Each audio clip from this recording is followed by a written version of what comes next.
Boycott করেছেন ইসরায়েলকে এবং পাশে দাঁড়িয়েছেন ফিলিস্তিনিদের। বলছি সবুজ দাসের কথা। সারিবদ্ধভাবে দেশীয় পণ্য রাখলেও রাখেননি ইসরায়েলি কোনো পণ্য। আসুন সবুজ দাসের মুখ থেকে শুনে আসি বিস্তারিত এবং আমাদের পাশে থাকুন এবং ভিডিওটি ভালো লাগলে অবশ্যই শেয়ার করে দিন। আপনার সাথে কথা বলতে পারি? ইয়েস। আচ্ছা, আমি আপনার দোকানে এসে অবাক হয়েছি যে আপনার দোকানে দেশি অনেক প্রোডাক্ট আছে। যেমন আপনি সফট ড্রিঙ্ক বিক্রি করেন, কিন্তু আপনার ওইখানে ইসরায়েলি কোনো প্রোডাক্ট নেই, যেমন কোকাকোলা, 7 আপ এগুলা। এগুলা কি ইচ্ছা করে রাখেন নাই বা কোনো রিজন, কোন রিজনে রাখেন না? ইচ্ছা করে না বলতে, ইসরায়েলের যে যুদ্ধ হয়েছিল এই যুদ্ধের পর থেকে আমি চাই না এগুলা মানে ইসরায়েলের পণ্যগুলা রাখতে। মানে আপনি চান না যে ইসরায়েলি কোনো পণ্য বিক্রি করতে?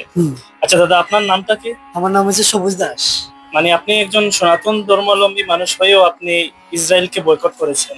ইয়েস। আচ্ছা, আপনার কাছে কি কোনো অফার আসছিল এরকম? মানে না, অফার বলতে কোকাকোলা আমারা কইছিল বলতে আমরা ফ্রিজ দিতে, কিন্তু তখন আমি ফ্রিজ আনি নাই। তখন আমি বাসা থেকে ফ্রিজটা আনছি। ওইটা ফ্রিজ বাসা থেকে আনি না, তারপর এইগুলো আমি মানে কোকাকোলা আপনাকে বলছিল যে ও নিজস্ব চিলার দিবে, তারপরে ডেকোরেশন করে দিবে, তারা নাপটা পেয়ে গেছিল, বাদে আমি তারা না করছি। আচ্ছা, কেন না করলেন? ওই ইস্যুটার জন্য? ওই ইস্যুটার জন্য, মানে ইসরায়েল পণ্য আমি ফেলবো না। ও আচ্ছা আচ্ছা, এর লাগে। আচ্ছা। আর আপনার এই দোকানের লোকেশনটা কোন জায়গায়? ওই যে মীরা বাজার পয়েন্টে, মীরা বাজার পয়েন্টে ঢুকিয়া আগপাড়া পয়েন্টে আর কি, আগপাড়া পয়েন্টে ঢুকিয়া হাতের বাম, মানে আগপাড়া পয়েন্ট থেকে একটু ভিতরে ঢুকে হাতের ডান পাশে। আর কিছু বলবেন? কারণ অনেক আমাদের ধর্মের অনেক মানুষ আছেন, যেমন দেখতে মনে হয় অনেক ইসলামিক, কিন্তু আবার দেখা যায় যে ইসরায়েলি প্রোডাক্ট বিক্রি করছেন। তাদের বিষয়ে, মানে তাদের উদ্দেশ্যে কিছু বলবেন? মানে অন্যগুলো আমি অনেক দোকানে দেখছি, অন্যগুলা মানে কোকাকোলা বেচে, কিন্তু আমি চাইলাম না আমার দোকানে একটা পণ্য।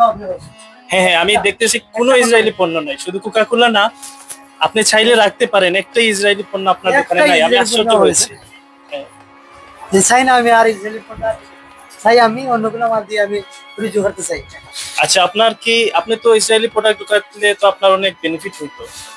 না, ও তো বেনিফিট আমার এইগুলোতে চলে তো। আচ্ছা না, বেচলাম আর সব। আচ্ছা, চাই না আমি কোকাকোলা দিয়ে। আচ্ছা, আপনি কি কি বিক্রি করেন? আমি ওই যে পান আছে আমার, হ্যাঁ, পান, সুপারি, আচ্ছা, জর্দা, এইগুলো বেশি আমার চলে। এই যে লাইব্রেরি আছে আমার। আচ্ছা আচ্ছা, এগুলা দিয়ে চলে।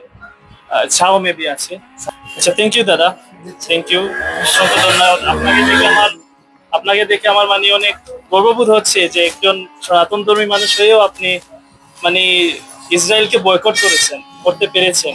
এটা কিন্তু অনেক বড় একটা পাওয়া আমাদের জন্য। হ্যাঁ, আমরা আপনার জন্য অনেক দোয়া করব। আল্লাহ যেন আমাদের বাংলাদেশের সবাইকে এই বুঝটা দান করে। অবশ্যই আমাদের জন্য দোয়া করবেন। Thank you.